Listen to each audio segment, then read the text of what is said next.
नमस्कार। आज हम देखेंगे अपर जीआई इंडोस्कोपी क्या होती है। मैं doctor Vijay P Agarwal, consultant general laparoscopic surgeon and endoscopist, Prem Prakash hospital, Hingna road, Nagpur.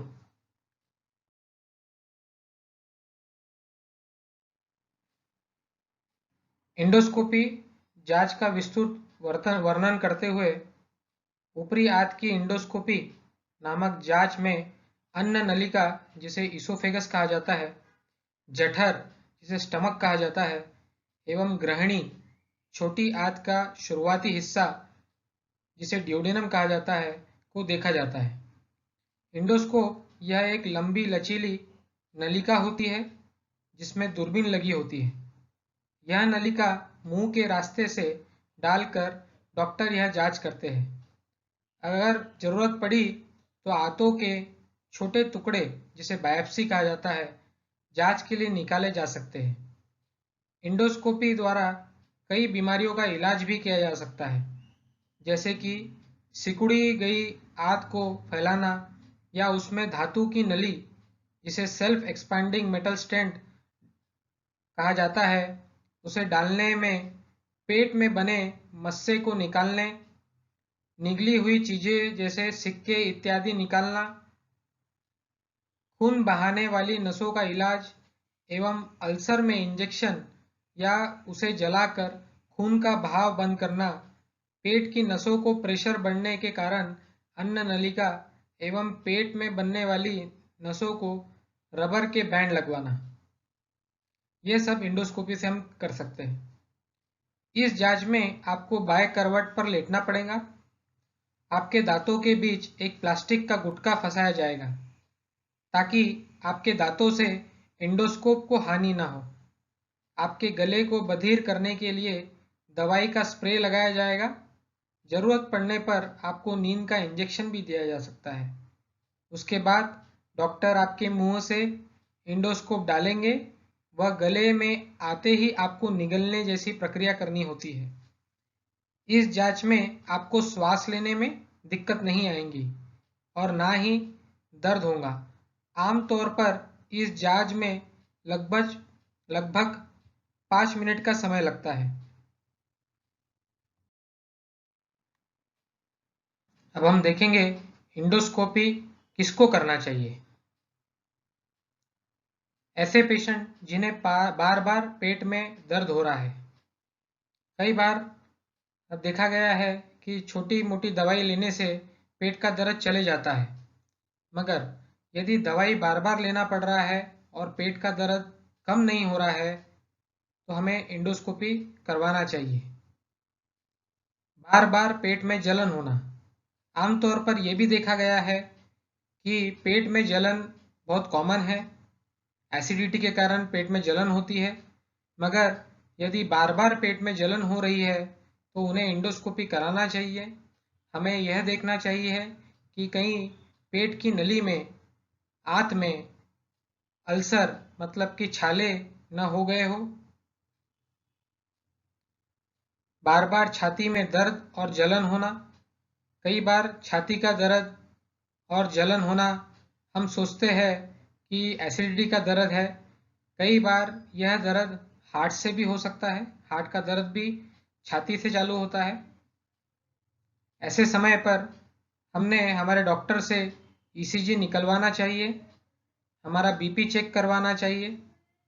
यदि ये सब नॉर्मल है तो हमें इंडोस्कोपी जरूर करवाना चाहिए, यह देखने के लिए कि हमारे खाने की नली में कुछ प्रॉब्लम तो नहीं है। काले रंग की संडास होना।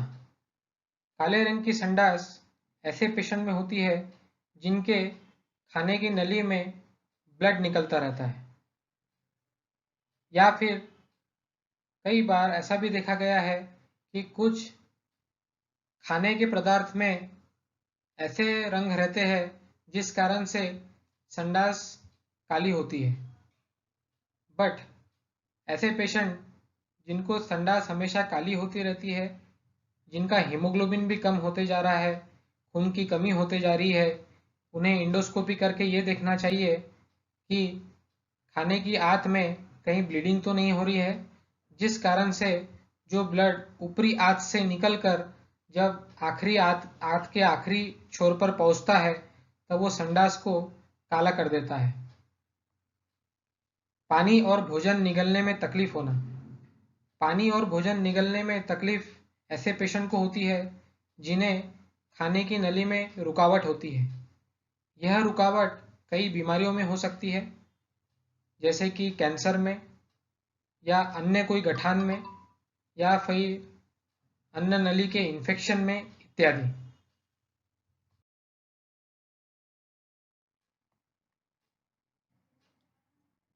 ऐसे पेशेंट जिन्हें बार बार उल्टियाँ हो रही है, ऐसे पेशेंट में एंडोस्कोपी से हमें यह पता लगाने में मदद मिलेगी कि उल्टियाँ हो क्यों रही है। कहीं खाने की नली में कुछ रुकावट है, कुछ इन्फेक्शन है, कुछ गठाने हैं, कहीं कैंसर तो नहीं है। यह पता लगाने में एंडोस्कोपी बड़ी सहायक होती है। उल्टी में खून आना। ऐसे पेशेंट जिनको उल्टी में खून आ रहा है उन्हें एंडोस्कोपी कराना चाहिए, जिससे हमें ये पता चल सके कि खाने की नली में कौन से भाग में अल्सर हुआ है जो ब्लीडिंग अल्सर है, या कोई धमनी जो सूज गई है और उसमें से खून निकलता रहता है। उल्टी में खून आना एक कैंसर का सिम्टम भी हो सकता है। एंडोस्कोपी हमें वजन कम होने का कारण पता करने में मदद कर सकती है। ऐसा देखा गया है कई रिसर्च में कि वजन कई बार आंत की गठाने या कैंसर से भी कम होते जाता है। एंडोस्कोपी हमें ऊपरी आंत में यदि गठान या कैंसर पता लगाने में मदद करती है, जिससे हम इलाज जल्द से जल्द करवा सके और हमारा वजन कम होने से बचा सके। लीवर की बीमारी होना। ऐसे पेशेंट जिनको लीवर की बीमारी है, ऐसे पेशेंट में लीवर में सूजन रहती है, पीलिया हो सकता है, आंत के ऊपरी भाग जिसे इसोफेगस कहा जाता है उसके नीचे वाले भाग में धमनियां सूज सकती है और वो धमनियां फूटकर कई बार खून की उल्टियां करती है इत्यादि।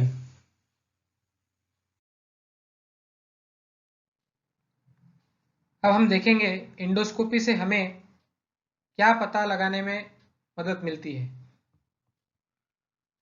पहले भोजन की नली में अल्सर होना, ये सबसे कॉमन बीमारी है।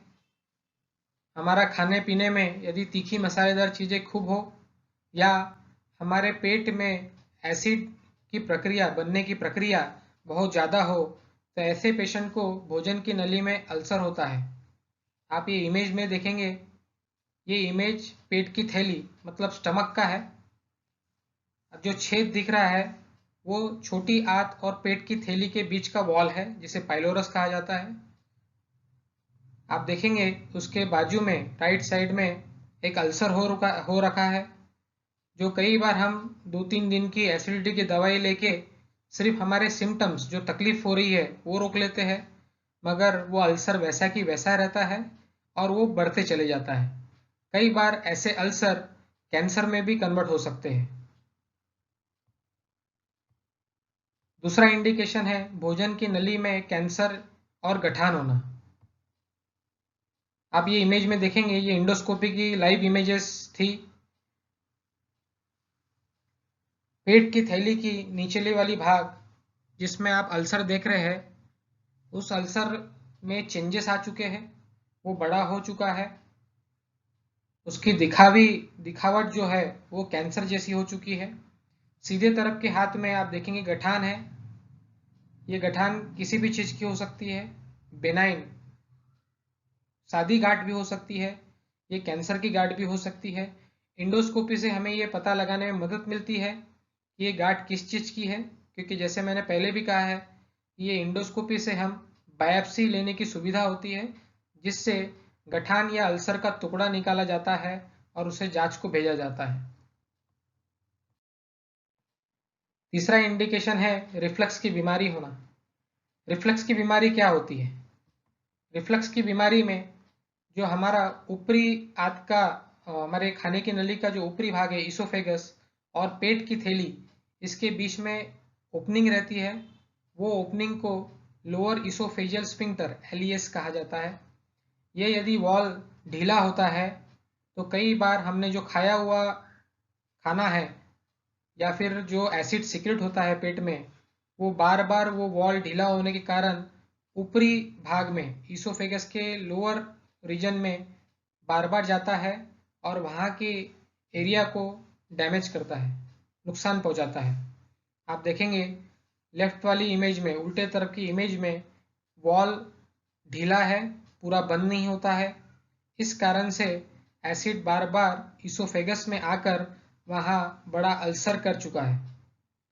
वैसे ही सीधे तरफ की इमेज में आप देखेंगे कि वॉल ढीला है और एसिड के कारण इसोफेजियल जो ऊपरी वाली खाने की नली के नीचे वाले भाग में अल्सर हो चुका है। उल्टी में खून आने का कारण पता करने में हमें एंडोस्कोप बड़ी सहायता करता है। आप देखेंगे उल्टी में खून होने के कारण होने से हम घबरा सकते हैं, हमारा ब्लड प्रेशर डाउन हो सकता है और कई तकलीफ़ों में ऐसा ब्लड आने की गुंजाइश रहती है। जैसे कि आप ये लेफ्ट वाली इमेज में देखेंगे कि पेशेंट को खाने की आंत में कई सारे अल्सर है जो ब्लीड होते हैं, खून निकलते हैं अल्सर में से। बी वाली इमेज में आप देखेंगे कि एक धमनी सूज गई है, स्वेलिंग आ चुकी है और वहां से कंटिन्यूअस ब्लड निकलते रहता है। भोजन की नली में इन्फेक्शन होना।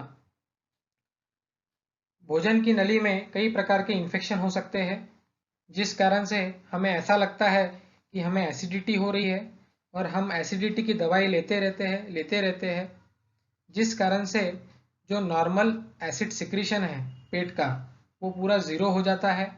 उस कारण से बाहरी इन्फेक्शन होने के चांसेस और बढ़ जाते हैं, क्योंकि पेट में एसिड तो पचाने में काम करता ही है, साथ ही साथ जो हम खा रहे हैं उसमें कुछ कीटाणुओं को मारने में मदद भी करता है। आप ये इमेज में देखेंगे कि इसोफेगस पेशेंट को एसिडिटी जैसी तकलीफ है, खाने पीने में तकलीफ रहती है और इंडोस्कोपी से हमें ये पता चला है कि पेशेंट को सीवियर इसोफेजियल कैंडिडियासिस है। कैंडिडियासिस एक प्रकार का फंगल इन्फेक्शन है जो खाने की नली ऊपरी वाला भाग, जिसे इसोफेगस कहा जाता है, उसको इन्वॉल्व कर लेता है।